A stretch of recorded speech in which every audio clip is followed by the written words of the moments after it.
Bapak, Ibu, Saudara yang dikasihi Tuhan, Shalom, salam sehat untuk kita semua. Apa kabar? Sehat toh? Wah, sungguh luar biasa, mantap. Kita akan membaca Alkitab, namun sebelumnya marilah kita berdoa. Ya Tuhan, kami mengucap syukur dan terima kasih atas anugerah dan cinta kasih-Mu yang kami rasakan pada saat ini sungguh luar biasa Bapa. Terima kasih. Bapa, kami akan membaca Alkitab. Tolong, agar kami bisa mengerti dan bisa memahami apa yang Tuhan kehendaki, kami bisa melakukan dan juga bisa memberitakan. Dalam nama Tuhan Yesus kami berdoa. Amin. Bacaan Alkitab Galatia pasal 5 ayat 13.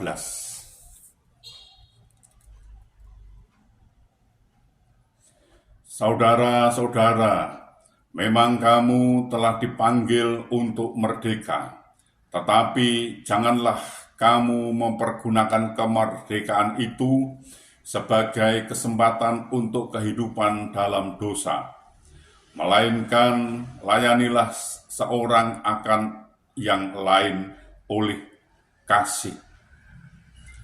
Demikian pembacaan Alkitab. Terpujilah Kristus. Haleluya. Bapak, Ibu, Saudara, semboyan merdeka atau mati sangat terkenal di Indonesia. Itu merupakan semboyan para pejuang ketika menghadapi para penjajah negeri ini. Dalam benak para pejuang tidak ada opsi menerima penjajahan. Yang ada adalah merdeka atau mati untuk memperjuangkan kemerdekaan itu. Bila ditarik ke dalam kehidupan rohani sebagai orang percaya kepada Kristus, kita juga perlu memiliki tekad yang sama dengan para pejuang tanah air itu, yaitu merdeka atau mati. Firman Tuhan mengingatkan bahwa kita jangan mau lagi diperhamba terhadap dosa atau dijajah oleh dosa. Secara fisik kita ini memang orang merdeka. Tangan dan kaki kita tidak dibelenggu. Kita tidak dikurung dalam penjara. Namun, apakah kita sungguh-sungguh merdeka? Jika hati dan pikiran kita masih dibelenggu oleh hal-hal kotor dan jahat, maka sebenarnya kita belum sungguh-sungguh merdeka. Kita akan benar-benar merdeka apabila kita hidup dalam Kristus. Ketika Kristus menguasai hati kita, ketika itulah kita dimerdekakan. Jika kita sungguh-sungguh telah merdeka, maka kita tidak akan berbuat dosa, sekalipun ada kesempatan untuk berbuat dosa. Inilah kemerdekaan yang sesungguhnya, dan hal ini hanya dimungkinkan jika kasih Kristus menguasai hati dan hidup kita, yang terlihat dari bagaimana kita melayani serta mengasihi sesama kita. Orang yang merdeka tidak akan iri terhadap orang lain. Orang yang merdeka tidak akan menjatuhkan orang lain. Orang yang merdeka tidak akan merendahkan orang lain. Sebaliknya, orang yang merdeka akan berusaha menolong dan membantu orang lain sebisa yang dia mampu. Orang yang merdeka akan mengasihi orang lain seperti dia mengasihi diri sendiri. Dengan demikian, secara tidak langsung ayat tersebut mengingatkan kepada kita bahwa jika kita hidup dalam Kristus, maka kita akan mengalami kemerdekaan. Bapak, Ibu, Saudara, kita sebagai orang merdeka, marilah saling bekerja sama, saling membantu, saling mengasihi seperti Kristus mengasihi kita. Tuhan menolong dan memberkati kita. Amin. Marilah kita berdoa. Ya Tuhan, kami mengucap syukur dan terima kasih atas kesempatan yang Tuhan berikan kepada kami untuk kami belajar tentang firman Tuhan. Firman-Mu mengajarkan orang merdeka tidak akan iri terhadap orang lain, tidak akan menjatuhkan orang lain, tidak akan merendahkan orang lain. Sebaliknya, orang merdeka akan berusaha menolong dan membantu orang lain sebisa dia mampu, dan mengasihi orang lain seperti mengasihi dirinya sendiri. Bapak, ini pelajaran sungguh luar biasa, Bapak. Terima kasih, terima kasih. Tolonglah kami agar kami bisa mengerti, bisa memahami apa yang Tuhan kehendaki. Kami bisa melakukan dan juga bisa memberitakannya. Tolong kami, Bapak. Ya Bapak, kami juga berdoa, kami juga memohonkan untuk saudara-saudara kami yang saat ini sedang sakit, sedang menderita kelemahan tubuhnya. Mereka tidak bisa berbuat banyak karena sakit.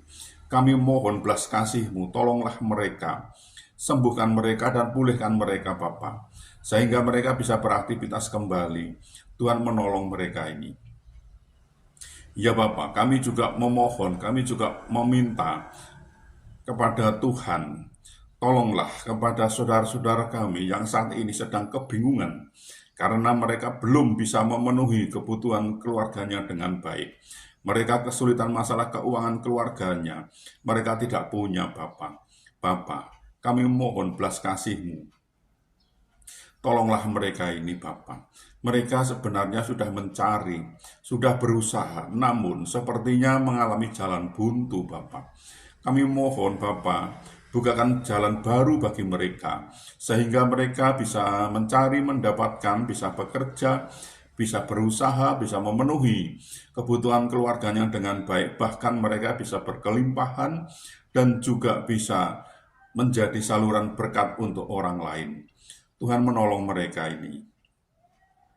Ya Bapak, kami juga memohonkan, kami juga berdoa untuk saudara-saudara kami yang saat ini sudah waktunya untuk berumah tangga, berkeluarga, namun mereka belum menemukan pasangan hidup yang seiman dengan mereka. Kami mohon belas kasih-Mu Bapa. Mereka sepertinya kesulitan untuk mendapatkan pasangan hidup yang seiman dengan mereka Bapa. Kami mohon Tuhan menolong mereka. Bukakan jalan agar mereka bisa mendapatkan pasangan hidup yang seiman dengan mereka, dan mereka bisa membentuk suatu rumah tangga, suatu keluarga yang bahagia, damai, sukacita, bahkan mereka bisa beranak cucu Bapak. Ya Tuhan, kami juga memohonkan untuk bangsa kami, bangsa Indonesia ini, yang saat ini sudah merdeka Bapak. Kami mohon belas kasih-Mu, tolonglah bangsa ini. Berilah damai sukacita, damai sejahtera pada bangsa kami ini. Dan berilah kepada bangsa kami ini agar mau mengenal Engkau lebih lagi. Dan bangsa ini mau belajar tentang firman Tuhan, sehingga bangsa ini tidak gagal paham Bapak. Ya Bapak, ini kami, pakailah kami untuk memberitakan firman Tuhan. Lengkapi kami dengan Roh-Mu yang kudus untuk memimpin dan membimbing kami dalam pemberitaan firman itu agar tidak keliru Bapa. Tuhan menolong dan Tuhan memberkati. Tolonglah kami ini Bapa. Bapa, ampunilah segala dosa dan salah kami, sehingga kami layak untuk memohon pertolongan Tuhan.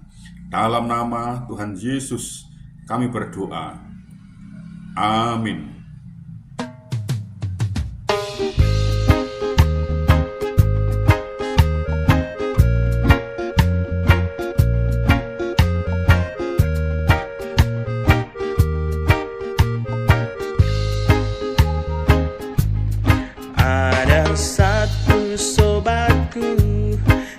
Setia, tak pernah dia tinggalkan.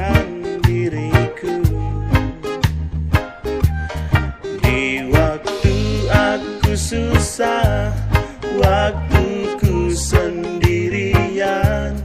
Dia selalu